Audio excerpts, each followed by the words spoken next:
गीता अध्ययन के इस सेशन में आप सभी का स्वागत, जहां हम राणा सर के साथ भगवत गीता के चौथे अध्याय को जानने का प्रयास कर रहे हैं।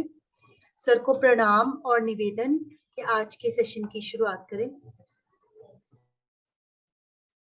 ओम वसुदेव सुतं देवं कंसचाणूरमर्दनं देवकी परमानंदं कृष्णं वंदे जगद्गुरुं। सभी को बहुत बहुत प्रणाम। हम गीता जी के चौथे अध्याय पर चर्चा कर रहे हैं और अभी तक श्लोक 26 तक चर्चा कर चुके हैं। श्लोक नंबर 24 तक भगवान जी ने कर्म के स्वरूप के बारे में बताया और 24वें श्लोक में बताया कि हमारे सभी कर्म जब मनुष्य आत्मज्ञान की अवस्था में स्थित हो जाता है तो वे ब्रह्म स्वरूप यज्ञ हो जाते हैं। और फिर उसके बाद भगवान जी विभिन्न प्रकार के यज्ञ के बारे में बताना शुरू करते हैं। और ये यज्ञ साधारण या सामान्य यज्ञ नहीं है जो हमारे वेदों में बताए गए हैं। यहाँ पर भगवान जी ने यज्ञ की परिभाषा को एक तरह से नए तरीके से परिभाषित किया है यज्ञ। तो पिछले 24वें श्लोक में भगवान जी ने बताया था कि उसमें 2 यज्ञ बताए थे। है किसी को ध्यान कौन कौन से यज्ञ थे? कोई भी बताना चाहे।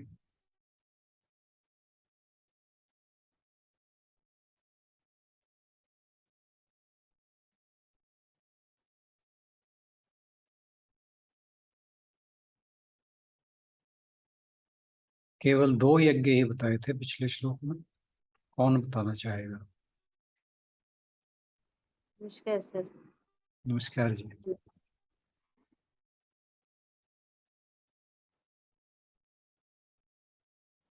नहीं किसी को ध्यान? बड़े सिंपल थे, केवल नाम ही बताना कि उसमें किया क्या था। दोनों ही। प्रणाम सर। सर मुझे एग्जैक्टली तो याद नहीं है। क्या ऐसा था कि जो हमारी इंद्रियां हैं उनको उनकी आहुति डाल देते हैं। It was something related to that. एक तो ये था और दूसरा मुझे ध्यान नहीं आ रहा है, सॉरी।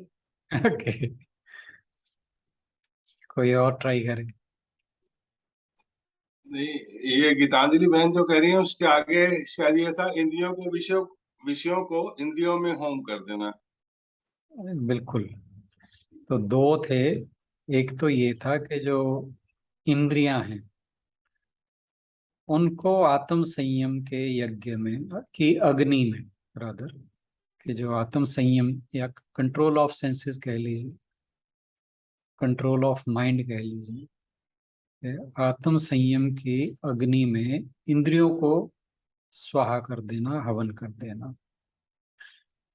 और दूसरा था उसके ऑपोजिट। ये भी मैंने बात की थी कि एक जगह हम बात कर रहे हैं कि इंद्रियों को आत्म संयम की अग्नि में होम करना है, और दूसरा ये था कि जो इंद्रियां हैं उनको एक उत्कृष्ट कार्य के लिए लगा देना, एक उच्च लक्ष्य की ओर लगा देना। पहले में इंद्रियों का संयम, दूसरे में इंद्रियों का यूज, उपयोग। ठीक है। तो यानी पहले में तो हमने इंद्रियों का जो प्रवाह है रोक दिया। वो कंट्रोल जो हमारा आत्म संयम है उसके अग्नि में इन इंद्रियों को स्वाहा कर दिया। दूसरे में इंद्रियों को हमने एक्टिवेट कर दिया, बट टुवर्ड्स ए हायर गोल। वो हायर गोल क्या है? ब्रह्म ज्ञान की प्राप्ति या ब्रह्म स्वरूप में स्थित होना। तो ये दो प्रकार के यज्ञ थे। आज आगे इसके बारे में बात करते हैं। हम चर्चा को शुरू करें इससे पहले आशुबेन से अनुरोध के श्लोक पढ़ते हैं।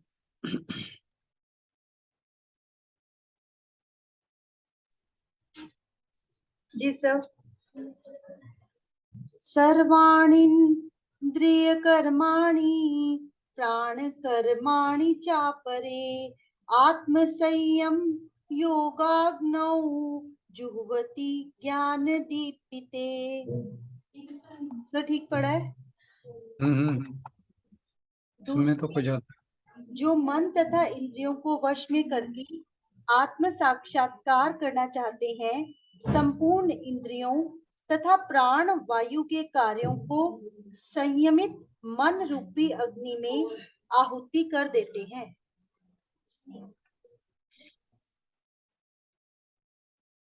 तो इससे पहले के श्लोकों में भगवान जी ने हम अपने कर्मों को यज्ञ स्वरूप में कैसे करें और कौन कौन से कर्मों को किस किस प्रकार के यज्ञ में यज्ञ के रूप में अभ्यास करें वो बताया।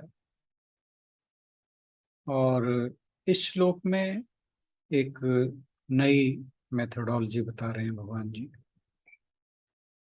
कि यहाँ पर कहा गया है सर्वाणि इंद्रियाणि कर्माणि प्राण कर्माणि चापरे। तो कहा कि जो योगी है वो इंद्रियों सर्वाणि इंद्रिय कर्माणि सभी इंद्रियों के जितनी भी क्रियाएं हैं, इंद्रियों की जो भी एक्टिविटीज हैं, और क्या प्राण कर्माणि चापरे साथ ही साथ जो प्राणों की क्रियाएं हैं, आत्म संयम योग अग्नौ के आत्म संयम की जो योग अग्नि है जुहोवती उसमें अर्पित करते हैं या आहूत करते हैं या हवन करते हैं ज्ञान दीपते ज्ञान से प्रकाशित होकर। तो यहाँ पर ना केवल इंद्रियों को संयमित करना है बल्कि जो हमारे प्राण हैं, यहाँ पर जो प्राण की एक्टिविटीज है इसमें मैंने जो कमेंट्रीज पढ़ी हैं उसमें दो तरह की बातें की गई हैं। एक तो हमारे जो सेंसेस हैं, ये रूप रस गंध आदि, और प्राण की बात एक तो पांच प्राण की बात आती है ना। तो दूसरी उन्होंने कहा है कि जो प्राण की क्रियाएं हैं वो मोटर ऑर्गन्स कर्म इंद्रियां, हम इनको दोनों को ही टच कर लेंगे ताकि जो भी बात कही गई हो हम दोनों को ही समझने की कोशिश करेंगे। तो यानी प्राण का नियंत्रण और इंद्रियों का नियंत्रण। तो प्राण के नियंत्रण को हम प्राण वायु के नियंत्रण से भी समझ सकते हैं, जो पांच प्राण हैं, और या हम उनके जो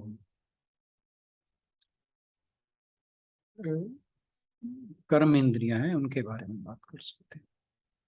देखते हैं, दोनों को करेंगे। तो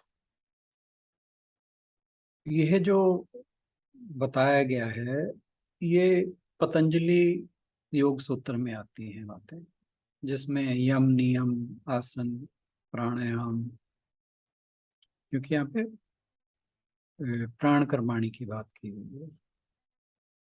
तो यहाँ पर भगवान जी कहते हैं कि कुछ लोग या कुछ ज्ञानी आत्म संयम यज्ञ में अपनी समस्त इंद्रियों की क्रियाएं और प्राण शक्ति के कार्यों का त्याग कर देते हैं, हवन कर देते हैं। तो ये बात हो रही है ज्ञानी की। ये ज्ञानी या योगी कैसे करता है? ये बिल्कुल जो अज्ञानी है उससे उल्टा है।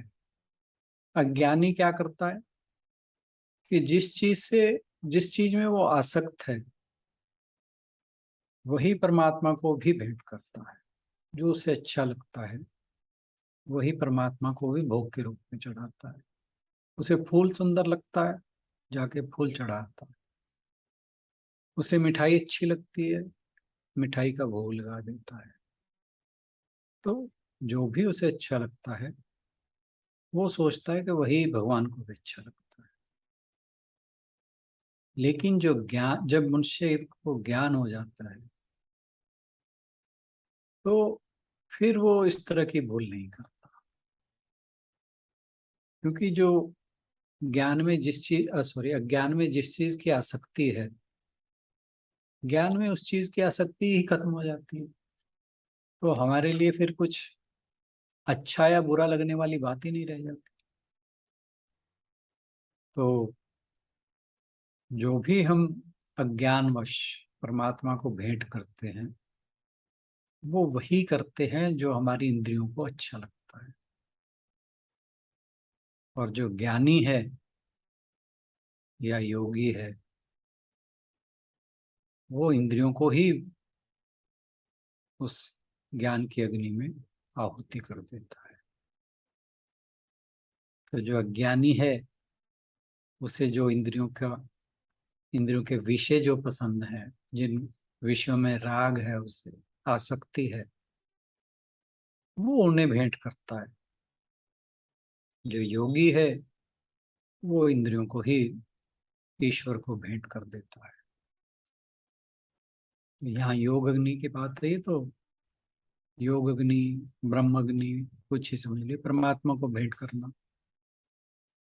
तो इंद्रियों के जो कर्म हैं वो पांचों ज्ञान इंद्रियों को, जैसे श्रोत्र, त्वचा, नेत्र, रस, नासिका, इनके कर्म जो हैं वो क्या है?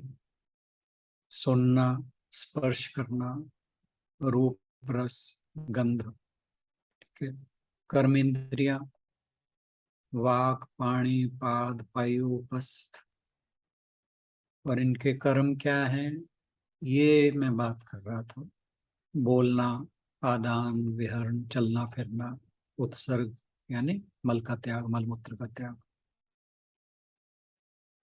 और पांच प्राणों की अगर बात करें तो प्राण वायु, अपान वायु, समान वायु, व्यान व्यान वायु और उदान वायु, ये पांच प्रकार के प्राण हैं। तो ये जो प्राण हमारे शरीर में जब जाते हैं तो इनके कर्म क्या होते हैं? एक तो श्वास प्रश्वास, ये तो प्राण हो गया। अपान नीचे की ओर ले जाना। समान नहीं, व्यान, व्यान जो है पूरे शरीर के अंदर प्राण को लेके जाना। समान जो खाया पिया है उससे जो रस निकलता है उसे शरीर में फैलाना। और उदान, उदान का मतलब है ऊपर की ओर उठा देना। तो ये प्राणवायु के कर्म हैं। तो यहाँ पर कहा है कि जो इंद्रियों और प्राण, इनके जो भी कर्म हैं, सर्वाणि इंद्रियाणि कर्माणि। और फिर कहा था प्राण कर्माणि चापरे। तो ये सारे के सारे जो ज्ञानी है या योगी है वो सब आत्म संयम ज्ञान की अग्नि में होम कर देता है, हवन कर देता है। तो पहले हम बात करते हैं इंद्रियों की क्रियाओं का हवन।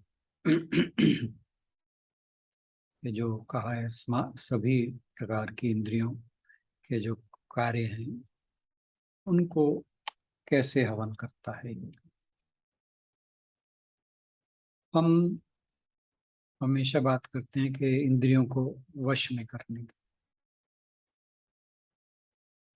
वश में कैसे किया जाए? कि जो आत्म संयम रूपी अग्नि है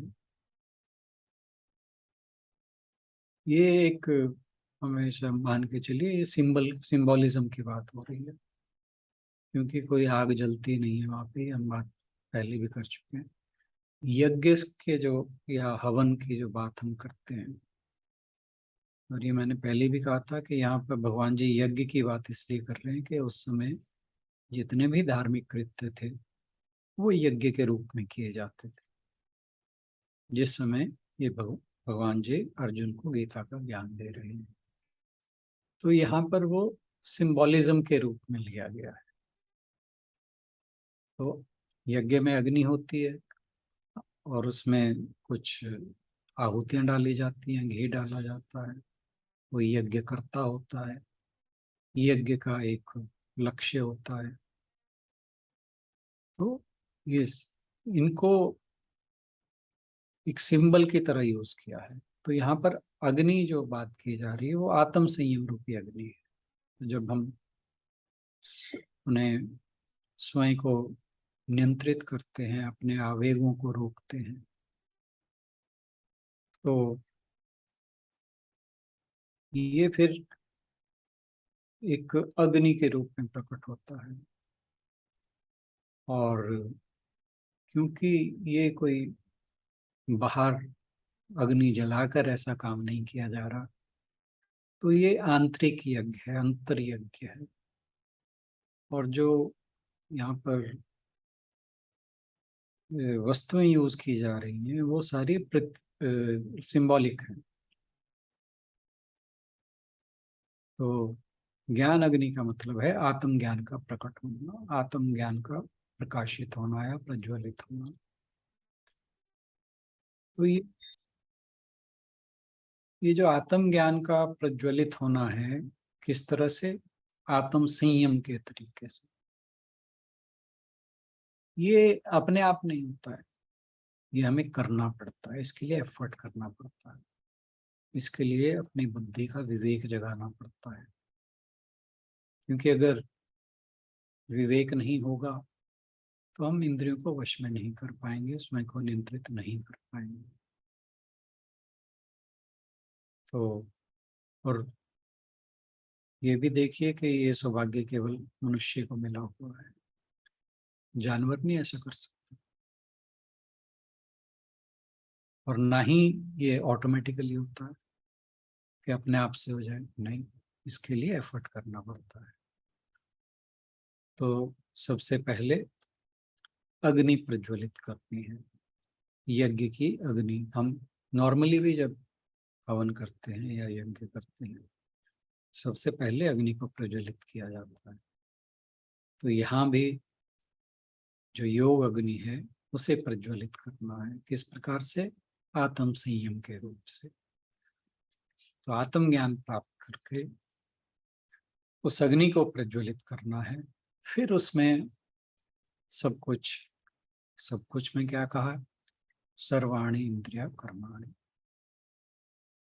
जो इंद्रियों के क्रियाएं हैं उनको अर्पण करना है।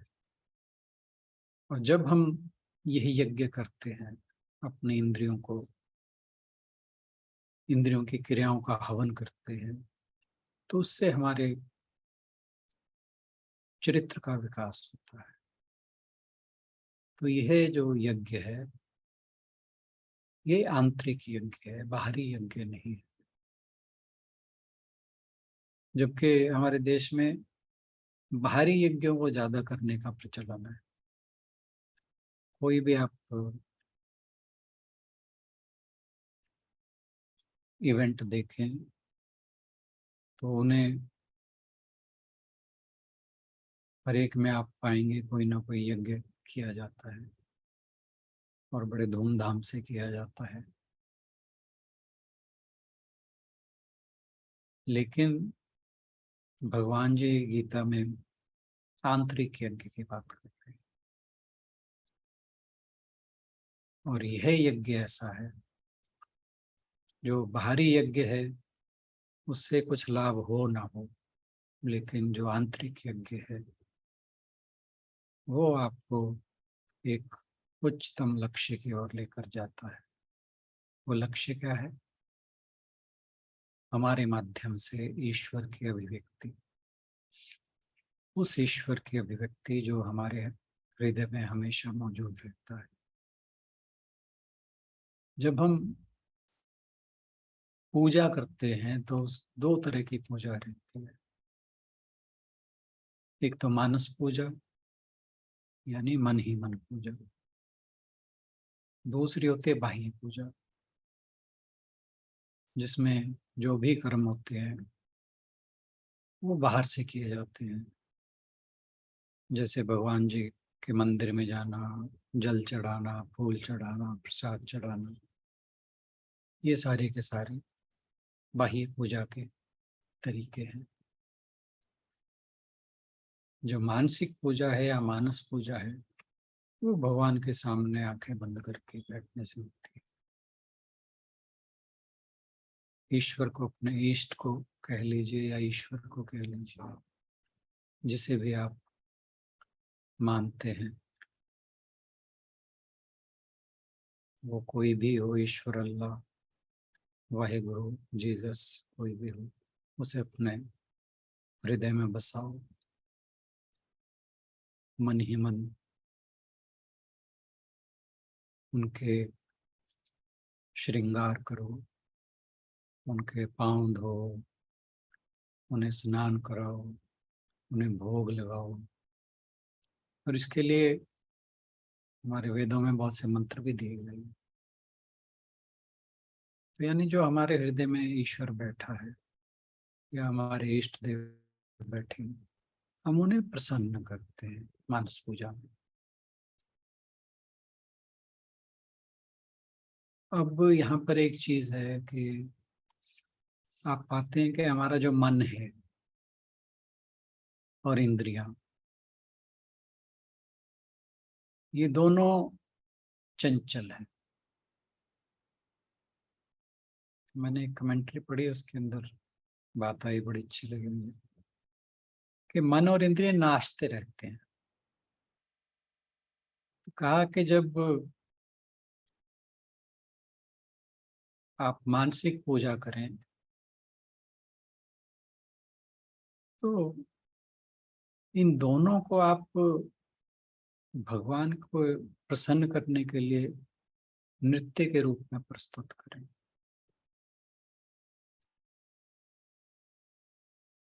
मतलब जो जो हमारा चंचल मन है जो नाचता रहता है, ये ईश्वर के लिए नृत्य करे, ईश्वर के लिए नाचे।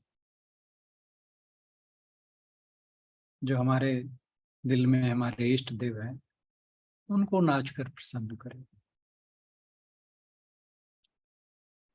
तो जो भी हमारे मन की चंचलता है, बेचैनी है,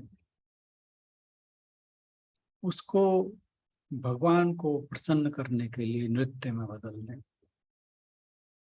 तो इससे बड़ा कोई यज्ञ नहीं हो। यानी जो कुछ भी हमारे शरीर में हो रहा है, अब हमारी इंद्रियां चंचल है, मन चंचल है, ये होता है हमारे साथ। तो ये जो शरीर में हो रहा है, इसको यज्ञ के रूप में बदल देना, अध्यात्म के रूप में बदल देना।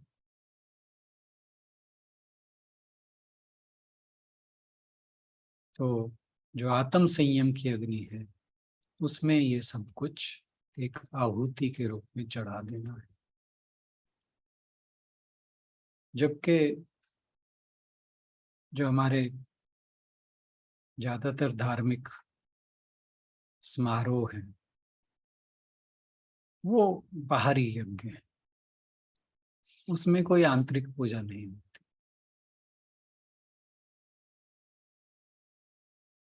तो जब आंतरिक पूजा नहीं होती तो आत्म संयम की अग्नि प्रज्वलित नहीं होती।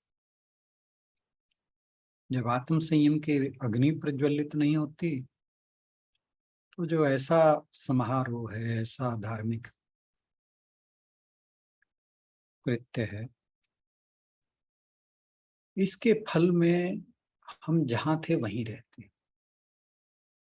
हमारी जैसी प्रवृत्ति थी, मान लीजिए हम नैरो माइंडेड हैं, धर्म जाति के नाम पर भेदभाव रखते हैं, तो एक दूसरे से लड़ने की प्रवृत्ति है। तो ये जो कुछ भी हम करते हैं, इससे हमारे अंदर कोई बदलाव नहीं, जैसे हम थे वैसे ही रहते हैं। ये मतलब ये हमारे चरित्र को उज्जवल नहीं करते। ये दिखावा है, पाखंड है, क्योंकि आंतरिक तौर पर आप में कोई चेंज नहीं आ रहा। तो गीता जी हमें ऐसे यज्ञों के बारे में बता रहे हैं जिससे हमारा पूरा जीवन ही यज्ञ में हो जाए।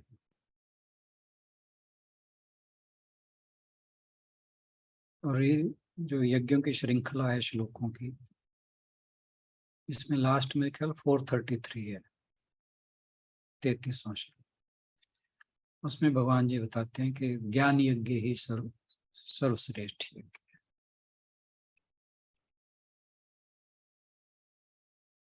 तो गीता जी हमें ये बता रही हैं कि हमारे जीवन की हर क्रिया एक यज्ञ स्वरूप है। तो भगवान जी ने यहाँ पर यज्ञ की परिभाषा ही बदल दी है।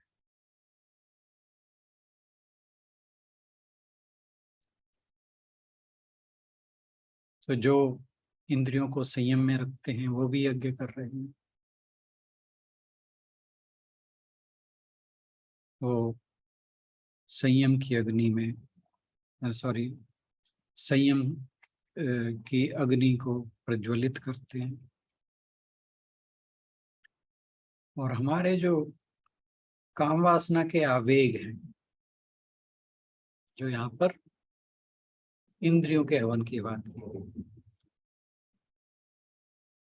तो संयम की अग्नि में काम वासना के आवेगों को आहूत कर देते हैं, हवन कर देते हैं, होम कर देते हैं। जैसे एक एग्जांपल ले लेते हैं। मान लिया मेरे अंदर लोभ बहुत है,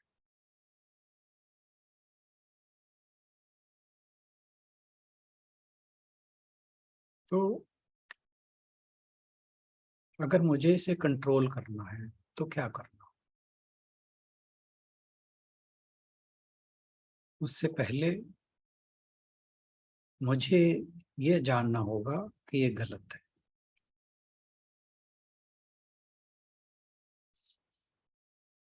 तो ये जानने के लिए ज्ञान की आवश्यकता है।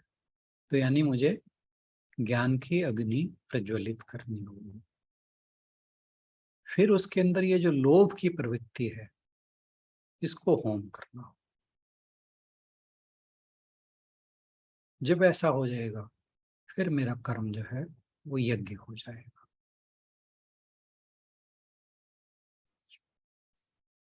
और अग्नि की जो बात है वो दो प्रकार की बताई है। एक तो जो हम जानते हैं जठर अग्नि, जो हमने 24 श्लोक किया था, वहां ये बात की थी कि भोजन भी एक यज्ञ है। क्योंकि हम जो कुछ भी खाते हैं वो जो हमारी जठर अग्नि है,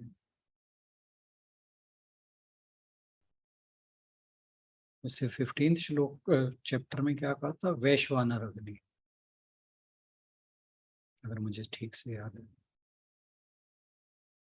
किसी को ध्यान हो तो, अगर गलत को और कह रहा हूँ तो मैं करेक्ट कर देना। सर वो था, अहम वैश्वानरो भूत्वा प्राणिनां देहमाश्रिता प्राणापान समायुक्ता पचाम्यन्नं चतुर्भुजम्। हाँ, तो वो वैश्वानर, वहां पर जो अग्नि की बात की गई थी वो जठराग्नि की ही बात की गई थी, जो हमारे जो भी हम खाते हैं उसे पचाती है। तो जो भी हम खाते हैं उससे जितने भी हमारे सिक्रीशंस हैं बॉडी के अंदर, वो उसको भोजन को पचाते हैं और शरीर के अंदर उसको एब्सॉर्ब करते हैं। और वही शरीर को हमारी शक्ति या पोषण देते हैं। यानी हमारे शरीर में हर समय एक यज्ञ चलता रहता है। तो एक तो अग्नि ये है, लेकिन जो ऋषि मुनि लोग हैं, ज्ञानी लोग हैं, विद्वान लोग हैं, वो कहते हैं कि केवल ये अग्नि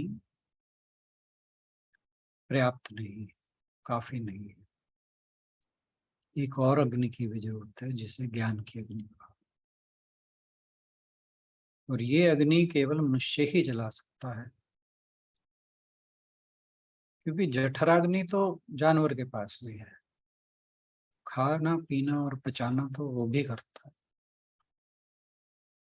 तो जठराग्नि तो अगर मनुष्य के पास है तो जानवर के पास भी है, लेकिन ज्ञान की अग्नि को केवल मनुष्य ही प्रज्वलित कर सकता है।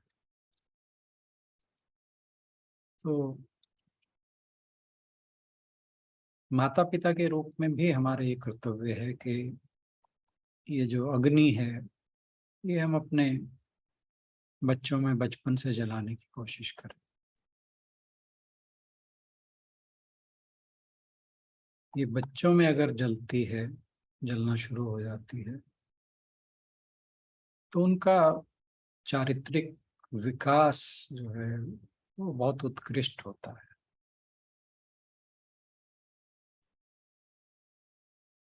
क्योंकि फिर जो चरित्र बनता है उसमें दया, समर्पण, सेवा, मन की उदारता, ये सारे भाव विकसित होते हैं। और ये सारे के सारे यज्ञ स्वरूप हैं। तो एज पेरेंट्स ये हमारा ड्यूटी है कि हम बच्चों में इस चेतना को जगाने का प्रयास करें। और ये इसलिए भी जरूरी है कि जीवन में हमें बहुत तरह के बुरे अनुभव होते हैं, कष्टदायी, दर्दनाक। और अगर ज्ञान की अग्नि जली होगी तो ये जो बुरे अनुभव हैं ये उस ज्ञान की अग्नि में भस्म हो जाएंगे। और अगर ज्ञान की अग्नि नहीं जली होगी तो फिर ये आने वाली पीढ़ियों को परेशान करते रहेंगे। तो ये हमारा दायित्व है कि हम अपने बच्चों में इस ज्ञान की अग्नि को प्रज्वलित करने का प्रयास करें। अब दूसरी बात आती है प्राणों की क्रियाओं का हवन। प्राण हमारे शरीर को एनर्जी देता है। जो भी हम हमारे शरीर द्वारा बन पड़ता है, किया जाता है,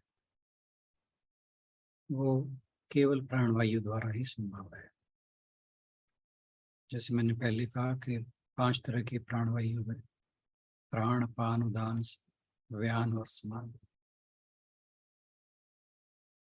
जैसे हम इंद्रियों को अगर संयमित रखते हैं तो हमारी आंतरिक ऊर्जा में वृद्धि होती है, बढ़ती है। ऐसे ही अगर हम जो प्राणवायु है उसका संरक्षण करें तो हमारे आध्यात्मिक पथ पर आगे बढ़ाने में हमें बहुत हेल्पफुल होता है। लेकिन ये जो इंद्रियां और प्राण हैं, इन्हें कहा गया है कि ये जैसे सूर्य से किरणें निकलती हैं, ऐसे हमारे शरीर से इंद्रियां और प्राण के रूप में ऊर्जा निकलती है। और कहते हैं कि जैसे योगी इस यज्ञ में आगे बढ़ता है तो वो प्राणों का संरक्षण या नियंत्रण करता है। और उस विधि को हमारे पतंजलि योग सूत्र में क्या कहा गया है? प्राणायाम। तो वो जो प्राणों को एक नया आयाम देता है, उन्हें एक नई डायरेक्शन देता है, उससे फिर जो योग के बाकी 4 अंग हैं, प्रत्याहार, धारणा, ध्यान, समाधि, उसके लिए हेल्प मिलती है।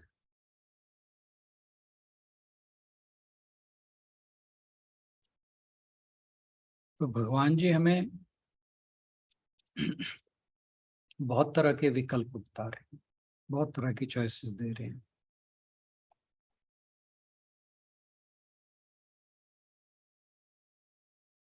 और प्राणायाम का जिक्र भी भगवान जी ने गीता में किया है, आगे आने वाले चैप्टरों में आएगा।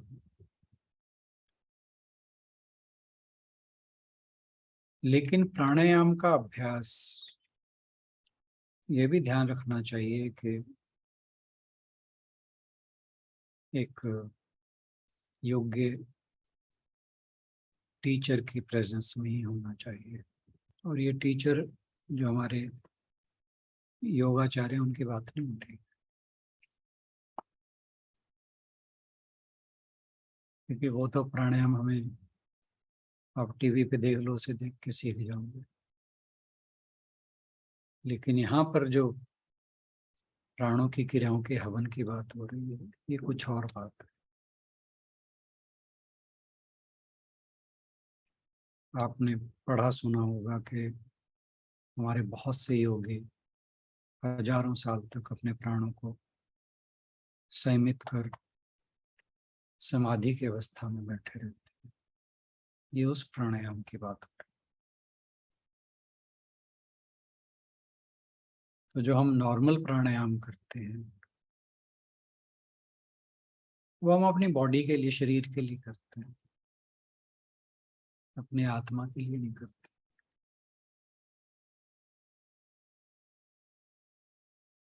ये रेचक, पूरक, कुंभक, ये तो हम सारे करते हैं। और आजकल तो ज्यादा ही प्रसिद्ध हो चला है, बहुत से लोग करते ही हैं। लेकिन जो यहाँ पर बताया जा रहा है, प्राणों का होम करना, एक अलग लेवल के प्राणायाम की बात हो रही है।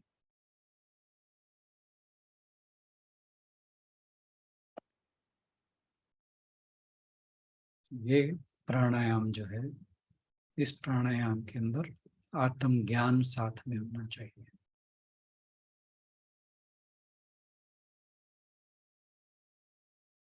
मैं एक स्वामी जी की कमेंट्री पढ़ रहा था, वो लिखते हैं कि फिर मेरे पास कुछ लोग एक व्यक्ति को लाए और कहा कि डेली प्राणायाम करता है और साथ ही डेली अपनी पत्नी की पिटाई भी करता है।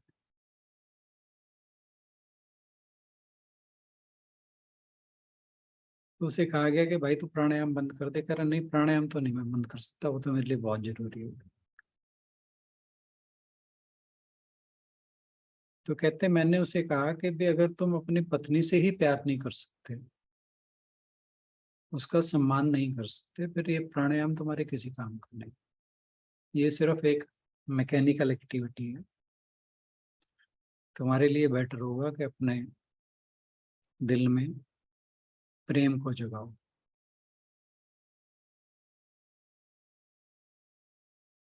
तो इसलिए कहा कि प्राणायाम एक मैकेनिकल एक्टिविटी की तरह नहीं कर।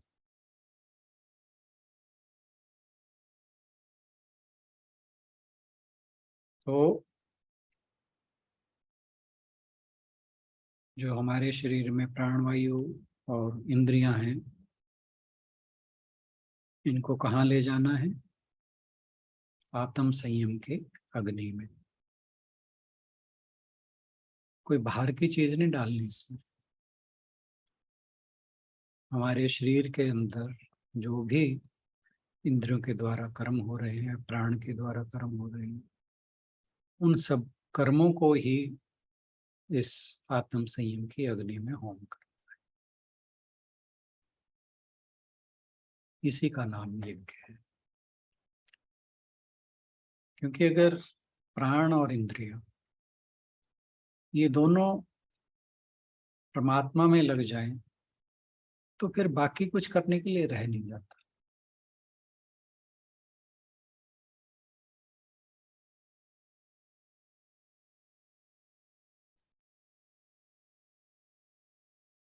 बहुत से योगी आत्म संयम योग को समाधि कहते हैं, जिस अग्नि की बात हो रही है ये। लेकिन गीता जी कहती हैं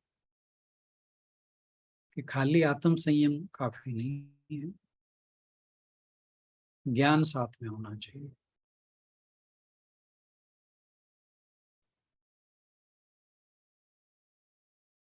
ज्ञान के बिना ये अधूरे हैं। क्योंकि जब सारी क्रियाएं, चाहे वो इंद्रियों की हों चाहे प्राणों की हों,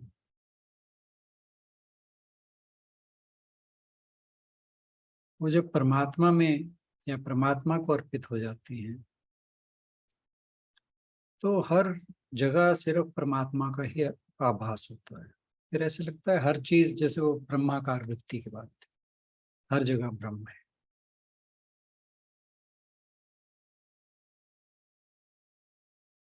ये जो हम कहते हैं ना कि अपने स्वरूप का ज्ञान होना,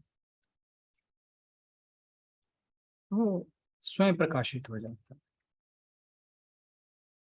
समता प्राप्त हो जाती है, आसक्ति छूट जाती है, और जो भी इंद्रियों और प्राणों के कर्म है वो अपने आप आत्म संयम की अग्नि में हवन हो जाते हैं। और ऐसी अवस्था में मनुष्य को आत्म साक्षात्कार होता है और उसका ब्रह्म के साथ तादात्म्य हो जाता है। तो जो गीता जी में यज्ञ बताए गए हैं, ये मनुष्य के जीवन के लिए श्रेष्ठ यज्ञ है,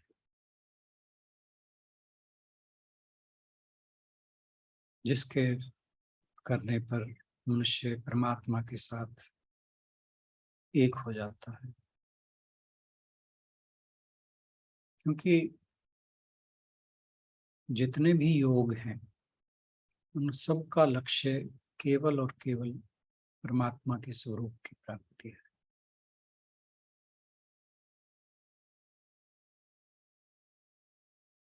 और यह ज्ञान, भक्ति, कर्मयोग सबके द्वारा संभव है।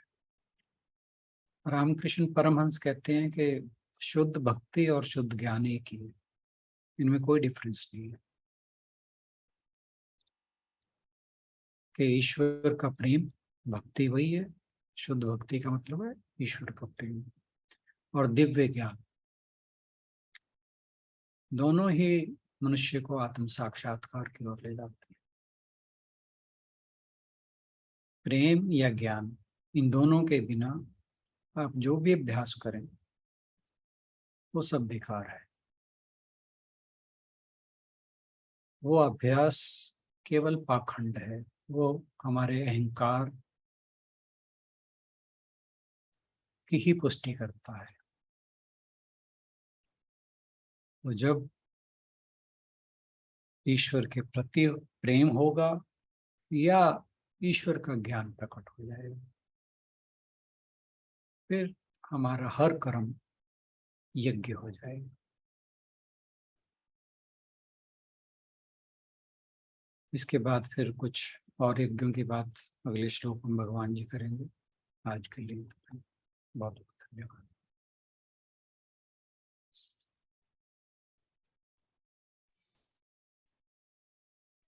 धन्यवाद राणा सर, आपने बहुत ही गहराई से और बहुत अच्छे से आज का श्लोक हमें समझाया। यदि किसी का कोई प्रश्न हो या कुछ कहना चाहे आज के श्लोक को लेकर, तो जरूर अपनी बात कह सकते हैं।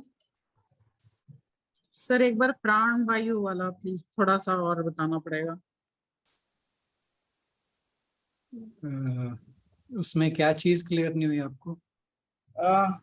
सर आपने एक तो बोला ना कि प्राण वायु के द्वारा मतलब आंतरिक ऊर्जा बनी रहती है, वो हमें एक नया डायरेक्शन प्राणों को मतलब प्राणायाम से हमें एक नया डायरेक्शन मिलता है उनको, हाँ, वो जो हमारी एनर्जी है उसको एक डायरेक्शन देनी है। वो जो मैं ज्ञान की बात कर रहा था कि जो खाली प्राणायाम है, एक जो बॉडीली एक्टिविटी है, उससे कुछ नहीं वो होगा। नहीं होता है। हाँ जी, उससे हाँ, पहले आपने बताया था ना कि मतलब हम संयम में आंतरिक ऊर्जा बनाए रख सकते हैं प्राण वायु के द्वारा। तो ये जो, वो थोड़ा सा हाँ, मैं एक मिनट, मैं अपनी लिमिटेशन भी बता दूं कि ये जो बताया गया है कि वो प्राणायाम के साथ ज्ञान होना बहुत जरूरी है, तभी हम उस ऊर्जा को, वो जो इंटरनल एनर्जी है, उसे भगवान की तरफ मोड़ सकते हैं, मोड़ से ठीक है है सर। ना? ये हाँ कैसे जी हाँ, करते हैं ये मुझे नहीं पता। ठीक है सर, ठीक है ठीक है, बस बस यही मेरे को थोड़ी सी कंफ्यूजन थी। ठीक है हाँ, सर। क्योंकि ये वहां पे ये जो बात लिखी, जहां मैंने पढ़ा वहां ये लिखी हुई थी कि इसके लिए एक योग्य गुरु की तरफ जरूरत है। ठीक है सर, ठीक है ठीक।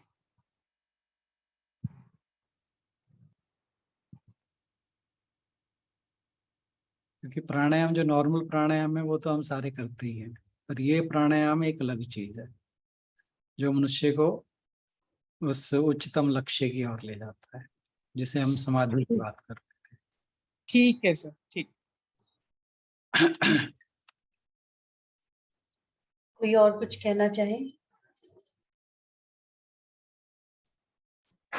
प्रणाम सर। सर ये तो ऐसा ही हुआ कि जब हम अवेयर हो जाते हैं अपनी एक्टिविटीज को लेके, जब समदर्शी हो गए, है ना, जो भी हमने इसमें लेसन्स बताए हैं हम उनको अडेप्ट कर लेते हैं अपनी लाइफ में, तो ऑटोमेटिकली वो जो प्राणायाम जिसकी आप बात कर रहे हो हम वही करेंगे। हाँ, मतलब देखिए, मैं टू बी वेरी फ्रैंक, इसमें इस बात को लेकर जो बात कही गई है ना, जी वो सर। मुझे भी क्लियर नहीं हुई, टू बी वेरी फ्रैंक। मतलब कि वो क्या चीज है कि जो प्राणायाम को उस लक्ष्य तक ले जाती है। क्योंकि वहां पे जहाँ मैंने पढ़ा, वहां पे ये बात लिखी हुई थी कि इसके लिए एक योग्य गुरु की जरूरत है। तो इसका मतलब ये है कि, मतलब हम योगा टीचर की बात नहीं कर रहे, जी सर। एक सिद्ध व्यक्ति की बात कर रहे हैं जी सर। कि उस लक्ष्य तक वो वही बताएगा कि कैसे जाया जा सकता है। बाकी जो चीजें बताई गई हैं, जो भी अब तक जो भी एक्टिविटीज भगवान जी बताते आ रहे हैं 25वें श्लोक से, ये सारे के सारे हैं तो वही जो हम इंटरनली कर सकते हैं, कि अपनी इंद्रियों को कैसे वश में करना है, अपने जो इंद्रियों के विषय हैं उनको कैसे हमने एक सही डायरेक्शन में ले जाना है, और या जो इस श्लोक में बताई गई है, ये सारी एक्टिविटीज ऐसी हैं जो हम कर सकते हैं। नो डाउट डिफिकल्ट है, बट डूएबल है।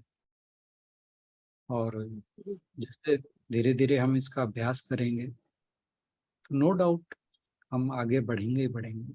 बट फ्रैंकली वो जो प्राणायाम वाली बात है ना, वो कैसे होगी ये नहीं, मुझे भी नहीं पता। प्रभु कृपा से होगी सर। वो तो, उससे तो सब कुछ ही हो जाएगा। जी सर।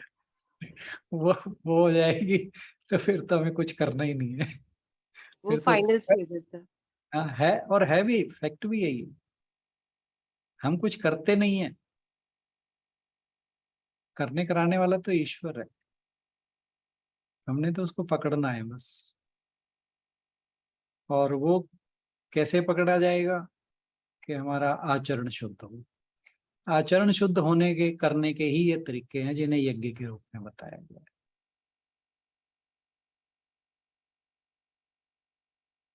सर एक मिनट मैं बोलूं कुछ? Please please. सर जैसे आप अभी बता रहे हो ना कि बॉडी के ऊपर ये योगा प्राणायाम है, ये हमारी बॉडी पे असर बहुत करता है नो डाउट, बॉडी को ठीक रखता है, या हम जो भी करते हैं डेली रूटीन में, यानी कि कंट्रोल तो करता है नो डाउट माइंड को भी। ये जब ये माइंड को कंट्रोल करना शुरू कर देता है ना, तो जो सिद्ध महात्मा की बात कर रहे हो आप कि ये किसी सिद्ध पुरुष के सानिध्य में ही करना चाहिए, क्योंकि जब आपकी ये एनर्जी, बॉडी की एनर्जी सेट हो जाती है, तब माइंड की एनर्जी अपने आप ही सेट होनी शुरू हो जाती है जी। और वहां पे ना अगर हमें कोई योग्य गुरु ना मिले, मार्गदर्शक ना मिले, तो वो हमारी मतलब डिस्पर्स हो जाती है जी, और कहीं भी किसी भी गलत कार्य में लग सकती है। तो उसको संभालने के लिए जो गुरु है ना, जो अब ये तो नहीं पता वो किस लेवल तक के हैं या क्या हैं, जब वो उनके साथ उनके लेवल तक हम पहुंचते हैं ना, तो वो वहीं रोक देते हैं इंसान को कि आप रुक जाओ, आपका जो सामर्थ्य है वो यहीं तक का है। तो वो कुछ योगी जो है वो वहां तक चले जाते हैं, ऐसी बात नहीं है मुझे स्वयं का भी अनुभव है सर कि, लेकिन फिर वो वापिस जब हम आते हैं ना सर, अपनी बॉडी से नीचे आते हैं, तो वो हमें समत्व रखना पड़ता है अपने अपने आप में, अपने उसके अंदर। लेकिन ये कहते हैं जब तक नहीं करना चाहिए जब तक आप अपनी बॉडी को पहले स्वच्छ नहीं करते, क्लीन नहीं करते, उसके बाद वो स्थिति है समाधि की, वो ये तो है। वहां पे योग्य गुरु की ही जरूरत होती है, क्योंकि वो वहीं पे रोकते हैं आपको, क्योंकि उनको तो वो आपकी बॉडी से अटैच होते हैं सर, जो भी, क्योंकि वो तो कहते हैं भी हम करोड़ों करोड़ों के शरीर में चले जाते हैं, क्योंकि वो तो सूक्ष्म शरीर को लेते हैं ना, तो वो कहते हैं उसको वहीं पे रोक देते हैं वो। ये मैंने मतलब स्वयं भी थोड़ा सा अनुभव किया है सर कि रुक जाता है जी वो फिर maybe I don't know. लेकिन ये है कि हमें सानिध्य जरूर चाहिए, क्योंकि अगर वो एनर्जी कहीं गलत इस्तेमाल होगी, कईयों को सुना है भी पागल कर देती है वो एनर्जी ना, कंट्रोल नहीं होती सर वो क्योंकि वो अपने आप में लग जाते हैं, अपने आप ही ध्यान करते हैं, तो वो इंसान को पागल भी कर देते हैं। तो ये बहुत योगी सिद्ध महात्मा के सानिध्य में ही ये जो एनर्जी है वो होनी चाहिए, ये तो है जी मेरा थोड़ा सा स्वयं का भी अनुभव था ये, तो इसलिए मैंने शेयर किया कि वाकई में ये एनर्जी जो है वो संत महात्माओं के सानिध्य में ही ठीक रहती है जी। क्योंकि मेरी गुड़िया है, जो मेरी बेटी है, उसकी भी थर्ड आई काफी मतलब एक्टिव है सर। तो मैंने उसके साथ भी थोड़ा अनुभव किया है एक जगह जाके इसको ध्यान को, तो फिर मैं भी वहीं रुकी सर, क्योंकि मुझे पता था कि मैं इतना नहीं कर सकती, इतने बॉडी को वहां तक नहीं लेके जा सकती, और मैं वो कर भी नहीं सकती। फिर मैं वापस अपने आप को सर फिर मैंने अपने डेली रूटीन में ये रखा हुआ है, तो वो हो जाता है सर। वैसे वाकई में ही सिद्ध पुरुष की तो जरूरत है। Thank you sir. Thank you. बात वही है, आजकल गुरु तो बहुत मिलते हैं, और वो ज्यादातर गुरु घंटाल है। हाँ जी हाँ जी हाँ जी बिल्कुल सिद्ध पुरुष कहाँ मिलेगा, ये बड़ा नहीं वो सर फिर अपने एफर्ट से पहुंच जाता है इंसान, अगर अपने आप एफर्ट करता है, वो फिर कई बार कई गलत दिशा दे देता है जी। गलत मतलब अपने आप को पता नहीं होता ना कि जब हम ये उसमें पढ़ते हैं इस चीज के अंदर, तो वो गलत वो हो जाता है। इसलिए इसको ज्यादा इस्तेमाल करना ही नहीं चाहिए सर, बिल्कुल सिंपल तरीके से अपनी जिंदगी जीनी चाहिए। भगवान का तो हर टाइम हमें यही होता है कि वो हमारे पास ही है, बस यही एक ज्ञान है कि परमात्मा मेरे अगल बगल, मेरे सारी जगह मेरे साथ है, मेरे कृत्यों में, मेरे हर टाइम के काम में, मेरे कर्म में, सब में ही परमात्मा हमारे साथ है।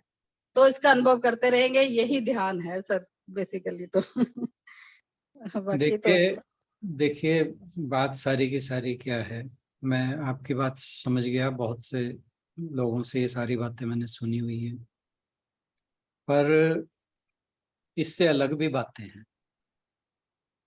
आप ये देखिए, रामकृष्ण परमहंस को काली के दर्शन बिना गुरु के होते थे। हाँ जी। मीरा को कृष्ण के दर्शन बिना गुरु के होते थे। है ना। बात सारी ये है कि आप अपने आप को कितना प्यूरिफाई कर सकते हो। हाँ जी, बिल्कुल बिल्कुल, वही प्यूरिफाई करने वाली बात है सर। हाँ, बिल्कुल। ये जो आप कह रहे हो ना कि गलत हाथों में चला जाता है, ये क्या है कि जब हम अपने आप को शुद्ध किए बगैर, ये हो गया हठ योग की। हाँ ये जी, जो हाँ जी, हाँ जी। बात कर रहे हो ना, ये हठ योग है या कि हाँ नहीं, हाँ जी, बिल्कुल बिल्कुल बिल्कुल। मैंने तो ये करना है, कोई है चाहे नहीं है, फिर गलत हो जाता। फिर गलत हो जाता है, बिल्कुल यही कह रही हूँ सर मैं। फिर वो स्थिति जो है ना थोड़ी सी हाँ, awkward हो जाती है। आप अपने आप को, अगर योग्य गुरु नहीं मिल रहा है, अपने आप को परिष्कृत करो, अपने आप को शुद्ध करो, अपने आचरण को उत्कृष्ट करो, अपना आचरण बदलो। ठीक है ना। अपने व्यवहार में तब्दीली लाओ, अपने दोषों को दूर करो। तो ऐसा नहीं है कि भगवान के दर्शन नहीं होंगे, बिना गुरु के भी होंगे, ये भी मैं मानता हूँ, ऐसा शास्त्रों में भी लिखा है। और ऐसे ये भी नहीं है, बहुत से लोगों के अनुभव हैं ऐसे कि जो बिना बिना गुरु के जिन्होंने भगवान के दर्शन किए हैं। और तो और रामकृष्ण परमहंस ने तो अपने गुरु जो थे, उनके गुरु थे तोतापुरी। हाँ जी, काली के दर्शन उन्हें उन्हें कराए थे। बिल्कुल जी, बिल्कुल। हाँ। तो किसी गुरु भी गोविंद सिंह जी ने, हाँ जी सर, गुरु गोविंद सिंह जी ने तो खुद भी कहा है कि स्वयं का ही इंसान जो गुरु है, स्वयं का ही है गुरु, जो है वो स्वयं का ही है इंसान। एंड में तो वो खुद ही कह के गए हैं कि तो इंसान जो है स्वयं का गुरु है। हमें किसी भी लकीर को पकड़ने की जरूरत नहीं है। जरूरत नहीं है। हाँ जी, हाँ जी। हाँ। और गीता से बड़ा गुरु क्या हो सकता है। बिल्कुल सर। जो बातें भगवान जी बताते जा रहे हैं, ये अपने आचरण में लाते जाएंगे, सब कुछ अपने आप ठीक होता जाएगा, योग्य गुरु भी मिल जाएगा। बिल्कुल बिल्कुल।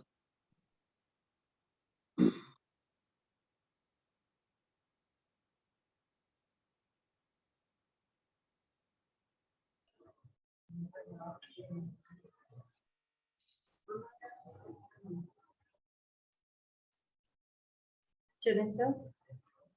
हाँ जी, कोई और कुछ कहना का चाहे। आज का मैसेज बहुत अच्छा था।